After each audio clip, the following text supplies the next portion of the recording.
வணக்கம் நண்பர்களே, தமிழ்லயே பார்த்திருப்பீங்க 2026 அப்டேட்டட் ட்ரைம்போட ஸ்பீட் 400 தாங்க இன்னைக்கு நம்ம பார்க்க போறோம். ஸ்பீட் 400ங்கிறது வெறும் பேர்ல மட்டும் தாங்க இருக்கு. ஏன்னா ரீசெண்டா வந்த ஜிஎஸ்டி ரெகுலேஷன்ஸ்க்கு ஏற்ற மாதிரி ட்ரைம்ப் அவங்களோட 400cc இன்ஜினை 350cc இன்ஜினை இப்போ நமக்கு மாத்திட்டாங்க. ஸோ இதுல பவர் வைஸ்லாம் டிஃபரன்ஸ் இருக்கான்னு கேட்டிங்கன்னா எஸ், அந்த பேப்பர் வைஸ் கண்டிப்பா இருக்கு. பட் அது ஆன் ரோட் பெர்ஃபார்மன்ஸ் வைஸ்லாம் எப்படி இருக்குன்னு சொல்லிட்டு ஒரு டீடைல் ரிவ்யூ நான் கொண்டு போறேன். ஸோ ஸ்பெக் வைஸ் தான் அந்த அளவுக்கு சேஞ்சஸ்ங்கிறது இல்லை, மெயினான டிஃபரன்ஸே அதோட இன்ஜின் தான். அதனால இந்த வீடியோவை நான் ஒரு ஃபுல் டிரைவ் ரிவ்யூவே கொண்டு போறேன். வீடியோக்குள்ள போறதுக்கு முன்னாடி நிமிஷம் சப்ஸ்கிரைப் பண்ணாம பார்க்கணும், சப்ஸ்கிரைப் பண்ணி பெல் நோட்டிஃபிகேஷன் பிரஸ் பண்ணி வச்சுக்கோங்க. வாங்க வீடியோக்குள்ள போலாம்.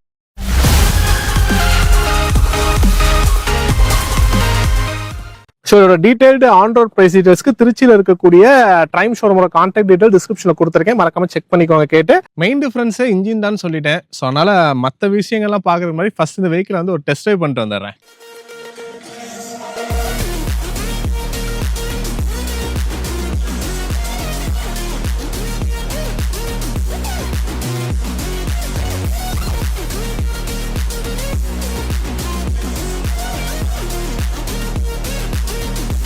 ஸோ அந்த 350cc இன்ஜினுக்கான கேரக்டரிஸ்ங்கிறது நம்மளால நல்லாவே உணர முடியுதுங்க. பட் அப்பீலிங் வைஸ்லாம் பார்க்கும்போது நமக்கு சேமாக தான் இருக்குது. ஒரே ஒரு விஷயம், இந்த பேஜிங் மட்டும் நமக்கு மாறி இருக்கு. முன்னாடி வந்து இந்த டிஆர் சீரிஸ், இந்த இன்ஜினில் பார்த்தீங்கன்னா டிஆர் சீரிஸ் ஒரு பேஜிங் இருக்கும், அதில் வந்து 400 முன்னாடி மென்ஷன் பண்ணியிருப்பாங்க. இப்போ அது இல்லை. பவர் வைஸ்லாம் அந்த பேப்பர் வைஸ் பார்த்தீங்கன்னா முன்னாடி 40 ஹார்ஸ் பவர் இருக்கும், இப்போ பார்த்தீங்கன்னா 37 ஹார்ஸ் பவர் இருக்கு. ஒரு 3 ஹார்ஸ் பவர் வந்து நமக்கு குறைஞ்சிருக்கு. டார்க்லேயுமே அந்த டிஃபரன்ஸ் நம்மளால பார்க்க முடியுதுங்க. அந்த பேப்பர் வைஸ் நான் சொல்றேன், முன்னாடி பார்த்தீங்கன்னா 37.5 Nm ஆஃப் டார்க் இருக்கும், இப்போ வந்து 32 Nm ஆஃப் டார்க்குங்கிறது வருது. ஸோ இது பார்த்தீங்கன்னா அந்த சேஞ்சஸ் தெரியக்கூடாது அந்த அளவுக்கு அப்படிங்கிறதுக்காக நமக்கு ஆர்பிஎம்ல ஒர்க் அவுட் பண்ணியிருக்காங்க. முன்னாடி 8000 ஆர்பிஎம்ல 40 ஹார்ஸ் பவர் இருந்தது, இப்போ பார்த்தீங்கன்னா 8500 ஆர்பிஎம் வரைக்கும் இதை இன்க்ரீஸ் பண்ணியிருக்காங்க. ஸோ அப்படி இன்க்ரீஸ் பண்ணி நமக்கு 37 ஹார்ஸ் பவர்ங்கிறத கொண்டு வந்திருக்காங்க. அதனால அந்த இனிஷியல் பிக்கப் வந்து நமக்கு நல்லாவே இருக்குங்க. டார்க் சொல்ல அந்த ஆக்சலேஷன் கொடுத்தோன்னா அந்த ஒரு சடன் புல்லே வந்து நமக்கு நல்லா இருக்கு. அதனால பழசோட 400cc இன்ஜினோட ஃபீலிங்ஸை வந்து நம்ம இதுலையுமே ஃபீல் பண்ண முடியும். அப்படிதான் வந்து ஸ்பீட் 400 இருக்கு. ஏன்னா சைட் பை சைட் நான் T4மே வந்து டிரைவ் பண்ணி பார்த்தேன். அதோட டீடைல் ரிவ்யூ நான் உங்களுக்கு கொஞ்ச நாள் கழிச்சு கொண்டு வரேன். அந்த 400cc கேட்டகரியில இப்பயும் பார்த்தீங்கன்னா அந்த வந்து ஸ்பீடை நோக்கி அதுதான் எனக்கு இம்பார்ட்டன்ஸ் அப்படின்னு வேணும்னு நினைக்கிறவங்களுக்கு ஏற்ற மாதிரி இந்த ஸ்பீட் 400ங்கிறது இப்பயுமே இருக்குங்க. 350cc ஆனாலும் அந்த ஸ்பீடு, அந்த இனிஷியல் புல் ஆக்சிலேட்டர் கொடுத்தோன்னா நம்ம போகிறது, அந்த 0 to 100 எல்லாமே ரொம்பவே லோ டைமிங்கில் அச்சீவ் பண்ணுறது எல்லாமே இப்பயுமே இந்த வெஹிக்கிள் நல்லாவே இருக்கு. மற்றபடி இந்த இன்ஜினை நான் நோட்டீஸ் பண்ண இன்னொரு விஷயம் பார்த்தீங்கன்னா, முன்னாடி 400cc 398cc இருந்துச்சு. அப்போ பார்த்தீங்கன்னா அந்த லோ கியர் ரேஷியோங்கிறது ஒரு 4th 5th கியர்ல போகும்போது நீங்க வந்து ஒரு 30-40 மெயின்டைன் பண்றீங்கன்னா சில இடத்துல வந்து கியர் ஷிஃப்ட் டவுன் பண்ற மாதிரி போகும். பட் இப்போ அது கொஞ்சம் நல்லா இருக்க மாதிரி எனக்கு ஃபீல் ஆச்சுங்க.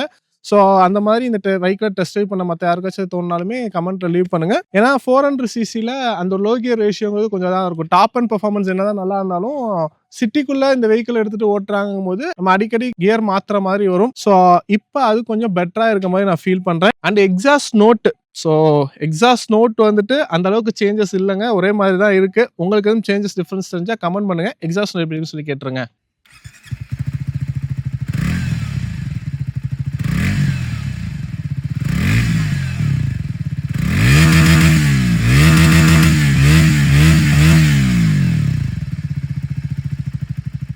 ஸோ இந்த 2025ல மேஜரான சேஞ்சஸ்ங்கிறது இன்ஜின் தான் நான் சொல்லியிருந்தேன். அதனால் அதை பற்றி டீட்டெயிலாக உங்களுக்கு நான் சொல்லிட்டேன். ஸோ அதோட கேரக்டரிஸ்லாம் எப்படி இருக்குன்னு நம்ம பார்த்துட்டோம். இது தவிர வேற எதுவும் ஃபீச்சர்ஸ் இல்லை மாற்றிருக்காங்களா அப்படின்னு கேட்டிங்கன்னா அதுலேயுமே ஒரு டவுன் கிரேட் தாங்க. என்னன்னு பார்த்தா கீங்க.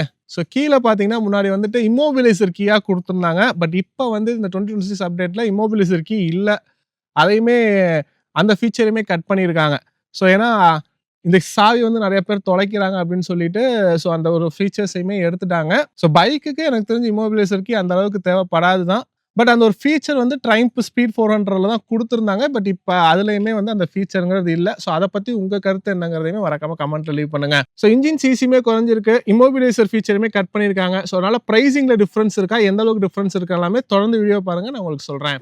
மற்றபடி இதோட கலர்ஸ்லாம் எதுவும் அப்டேட்ஸ் கொடுத்துருக்கான்னு கேட்டிங்கன்னா கிடையாதுங்க. சேம் அந்த ஒரு 4 கலர் ஆப்ஷன்ஸ்லேயே தான் வருது. நம்ம கூட இருக்கக்கூடிய இந்த ரெட்டு, இது இல்லாமல் ஒயிட்டு, பிளாக்கு, எல்லோ, ஸோ இந்த மாதிரி ஒரு 4 கலர் காம்பினேஷன்ல தான் இப்பயுமே வருது. ஸோ அந்த கலர் அப்டேட்டை நெக்ஸ்ட் இயருக்கு அவங்க ஹோல்ட் பண்ணியிருக்காங்கன்னு நினைக்கிறேன். ஏன்னா இந்த ஒரு இன்ஜின் அப்கிரேட் அப்பயே அதையும் கொடுத்துருந்தாங்கன்னா ஒரு புது வண்டி மாதிரி மக்களிடையே போய் ரீச் ஆயிருக்கும். பட் கலர்ஸ்லாம் எந்த ஒரு சேஞ்சஸுமே இல்லாமல் இருக்கு. பாடி டிசைனிங்கை பொறுத்த வரைக்குமே டேங்க் பார்த்தீங்கன்னா மெட்டல் டேங்க் தாங்க நமக்கு வருது. சைடுல இருக்கக்கூடிய இந்த கவர்ஸ் எல்லாமே வந்து ஃபைபர் தான். இந்த ஸ்பீட் 400 ஸோ இது எல்லாமே வந்து சேம் நமக்கு மெயின்டெயின் பண்ணியிருக்காங்க. சைலன்சர் வந்து நமக்கு சில்வர் கலர்ல கொண்டு போயிருக்காங்க. இது வந்து ஒரு 6 லேயர் கோட்டடுங்கிறாங்க. அந்த அளவுக்கு ரஸ்ட் எதுவும் ஆகாத மாரி குடுத்துருக்காங்க. ஏன்னா இதுலயே வந்து இதுக்கு முன்னாடி பிளாக் கலர் சைலன்சர் நமக்கு குடுத்துருந்தாங்க. ஸோ அது வந்து ரஸ்ட் இஷ்யூ ஆகுற மாரியும் இருந்துச்சுனாங்க. ஸோ அத கம்பேர் பண்ணும்போது இது நல்லாவே பெட்டரா இருக்குங்கிற மாரி ஃபீட்பேக் தாங்க நமக்கு வந்திருக்கு. ஹேண்டில் பார்ஸ் வந்து நமக்கு அந்த ஒரு சிங்கிள் பீஸ் ஹேண்டில் பார்ஸ் தான். பார் எண்ட்ல வரக்கூடிய மிரர்ஸ் தான் நமக்கு குடுத்துருப்பாங்க. ஸோ டிசைனிங் வைஸ் தான் நமக்கு அப்படியே சேமா வந்திருக்கு. ரியர்ல கிராப் ஹேண்டில்ஸ் ஸோ எல்லாமே நமக்கு அப்படியே வந்துருது. மறுபடியும் லைட்டிங் செட்டப்ப பொறுத்தவரைக்கும் நம்ம கம்ப்ளீட்டா எல்இடில வரக்கூடிய செட்டப் தாங்க. இண்டிகேட்டர் ஆகட்டும், ஹெட் லைட், டெயில் லைட் கம்ப்ளீட்டா எல்லாமே வந்து நமக்கு எல்இடில தான் எடுத்துட்டு போயிருக்காங்க. டயர் பேட்டர்ன்ஸும் நீங்க பார்க்கலாம். நல்லாவே ஒய்டரா வரக்கூடிய டயர் பேட்டர்ன்ஸ் தான். அண்ட் ரிடஸ்டெயின் பிராண்ட்ல இருந்து யூஸ் பண்ணிருக்காங்க. ஸோ நம்மளோட சிட்டி அண்ட் ஹைவே ஸோ 2க்கும் ஏத்த மாதிரியான டயர் பேட்டர்ன் பிளாக்ஸ் தான் நமக்கு குடுத்துருக்காங்க. டயர் ப்ரொஃபைல பொறுத்த வரைக்கும் ஃப்ரண்ட்ல வந்து 110/80 செக்ஷன்ஸ், ரியர்ல வந்து 150/70 செக்ஷன்ஸ்ல குடுத்துருக்காங்க. சஸ்பென்ஷனை பொறுத்த வரைக்கும் நமக்கு ஃப்ரண்ட்ல வந்து அப்சைட் டவுன் ஃபோர்க் சஸ்பென்ஷன் தாங்க. ஸோ இந்த ஸ்பீட் 400க்கே அந்த ஒரு டிசைன் கோல்டன் டிசைன்ல இந்த மேல வரக்கூடிய போர்ஷன்ஸ் வந்து நமக்கு குடுத்துருப்பாங்க. ஸோ அது ஒரு யூனிக் ஸ்டைல்ல நல்லாவே இருக்கும். ஏன்னா இது ஃபர்ஸ்ட் பார்த்தீங்கன்னா பிஎம்டபிள்யூட அந்த 310 அந்த சீரிஸ்ல குடுத்துருந்தாங்க. ஸோ அத வந்து நெறைய பிராண்ட்ஸ் எடுத்துட்டு வந்தாங்க. ஸோ இதுவுமே அது இருக்கும். இந்த டிசைன் எத்தனை பேத்துக்கு பிடிக்குங்கிறதையுமே மறக்காம கமெண்ட்ல லீவ் பண்ணுங்க.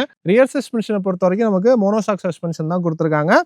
அண்ட் டயர் ஹக்கர் அந்த மாரி விஷயங்கள் இல்லங்க. ஸோ நமக்கு இதோட அப்படியே வரக்கூடிய அந்த டெயில் போர்ஷன் தான் எக்ஸ்டெண்ட் ஆயிருக்கு பின்னாடி வரைக்கும், ரியர் வரைக்கும்.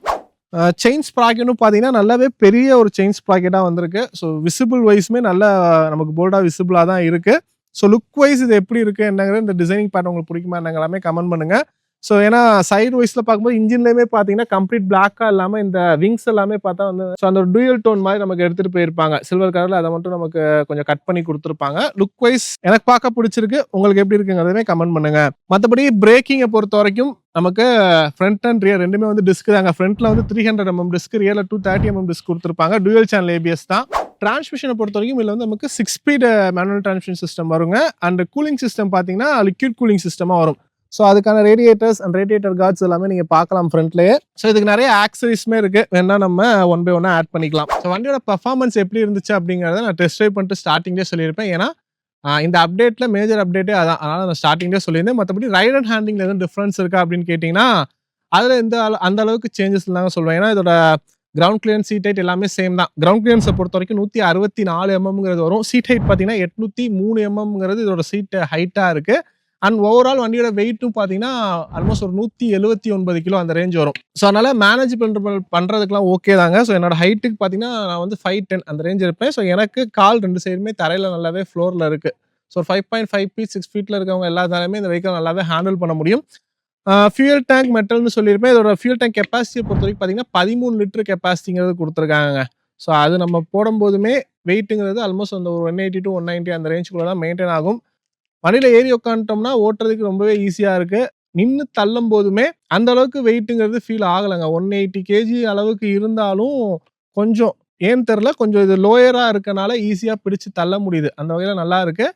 சிங்கிள் பீஸ் ஹேண்டில் பாரு பட் நல்ல ஒய்டான ஒரு ஹேண்டில் பாரா கொடுத்துருக்காங்க. அதனால ஸ்ட்ரைட் ரோட்ல நம்ம போகும்போது கட்டடிச்சு போறதுக்கு, டேர்னிங்ல திரும்பும் போது எல்லாமே ஈஸியா இருக்கு. And designing wise bar and mirror கொடுத்துருக்காங்கன்னு ஆல்ரெடி நான் சொல்லியிருந்தேன். பட் இதோட வியூ எப்படி இருக்குன்னு கேட்டீங்கன்னா விசிபிள் நல்லாவே இருக்குங்க. அது மட்டும் இல்ல வைப்ரேஷன்ஸும் அந்த அளவுக்கு இல்ல. ஏன்னா இந்த மாதிரி விஷயங்கள்ல வந்துட்டு ரொம்ப ஆடும், ப்ளஸ் உள்ளுக்குள்ள வந்துரும். அந்த அளவுக்கு சைட்ல வர்றது தெரியாது. அந்த மாதிரிலாம் இருக்கும். பார் அண்ட் மிரர்ஸ் வரக்கூடிய நெகட்டிவ் பாயிண்ட்ஸ் அதெல்லாம்.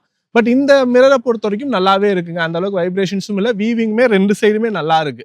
மறுபடியும் சுவிட்ச் கியர்ஸை பொறுத்த வரைக்குமே நமக்கு சேமா தாங்க இருக்கு. ஸோ ரைட் சைடு பார்த்தீங்கன்னா இன்ஜின் கில் சுவிட்ச் வந்துருது. ஹசார்டு, இக்னிஷன் இதெல்லாமே நம்ம கொடுத்துருக்காங்க.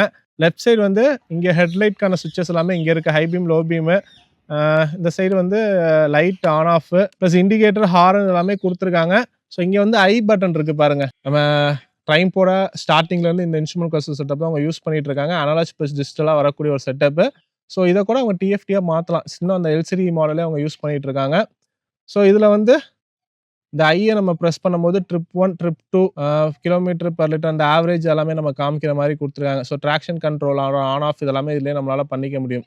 ஸோ அந்த மாதிரி விஷயங்கள் எல்லாமே இதில் நம்ம கொடுத்துருக்காங்க. ஓடுறது எல்லாமே வந்துடுது. நோட்டிஃபிகேஷன்ஸ் எல்லாமே சென்டர் ஆகிற மாதிரியான ஒரு இன்ஸ்ட்ருமெண்ட் கண்ட்ரோல் செட்டப் தான் இது. ஸோ இதுவுமே பார்த்தாலும் ஒரு சின்ன டிஃப்ரென்ஸ் இருக்குங்க. ஸோ இது வந்து நமக்கு அந்த ஒரு பிரஷ்டு சில்வர் ஃபினிஷ்ல எடுத்துட்டு போயிருக்காங்க. T4ல வந்து பிளாக் கலர்ல இருந்துச்சுன்னு நினைக்கிறேன். ஸோ இந்த மாதிரி சின்ன சின்ன விஷயங்கள் எல்லாமே இந்த ஸ்பீட் 400ல வந்து நமக்கு டிஃபரன்ஸா குடுத்துருக்காங்க. டிசைனிங் வைஸ் பார்த்து பண்ணியிருக்காங்க. அது மட்டும் இல்லாம இந்த ஸ்பீட் 400 பொறுத்தவரைக்கும் நமக்கு லிவர்ஸ் எல்லாமே பார்த்தீங்கன்னா அட்ஜஸ்டபிள் ரிவர்ஸா வந்துருங்க. போத் பிரேக் அண்ட் கிளட்ச் 2மே வந்து நமக்கு அட்ஜஸ்டபிள் ரிவர்ஸா வந்துரும். ஃபைனலா இதோட பிரைஸ் அண்ட் மைலேஜ்ங்க. ஸோ மைலேஜ பொறுத்தவரைக்கும் 350 to 400 சிசி எல்லாமே பார்த்தீங்கன்னா, நமக்கு ஆல்மோஸ்ட் ஒரு 25லேருந்து 30 அந்த மைலேஜ்க்குள்ள தான் குடுக்கும். இந்த வெஹிக்கிளும் அதே மாரி தான். இதோட யூசர்ஸ் ஆல்ரெடி யூஸ் பண்ணிட்டு இருக்க யூசர்ஸ் வந்துட்டு என்ன மைலேஜ்ங்கிறத மறக்காம கமெண்ட் பண்ணுங்க. மத்தவங்களும் பார்த்து தெரிஞ்சுக்கட்டும். அண்ட் இப்ப பார்த்தீங்கன்னா, முன்னைக்கு பவர் வைஸ்லாம் கொஞ்சம் ஸ்லைட்டா கம்மியா இருக்கு. ஸோ கூடிய விரைவில இதோட ஒரு டீட்டெயில் மைலேஜ் டெஸ்ட் இல்ல நம்ம யூசர்ஸ்ட்ட இருந்து யூசர் ரிவ்யூவா எவ்வளோ மைலேஜ் வருது எல்லாமே சொல்லிட்டு நம்ம கேட்டு அப்டேட் பண்ணுவோம். பிரைசிங்க பொறுத்தவரைக்கும் ஸோ நமக்கு ஃபீச்சர்ஸ் வைஸ்மே இம்மோபிலைசருங்கிறது கட்டாயம் இருக்கு. இன்ஜின் வைஸ்மே கம்மி தான். ஸோ அப்ப பிரைஸிங்குமே நம்ம கம்மியா ஆயிருக்குமான்னு கேட்டீங்கன்னா, கண்டிப்பா ஆயிருக்கு. பட் அது எந்த அளவுக்கு டிஃபரன்ஸ் அப்படின்னு பார்த்தீங்கன்னா, முன்ன இதோட எக்ஸ் ஷோரூம் ரேட்ங்கிறது 2,39,000 தான் இருந்துச்சுங்க.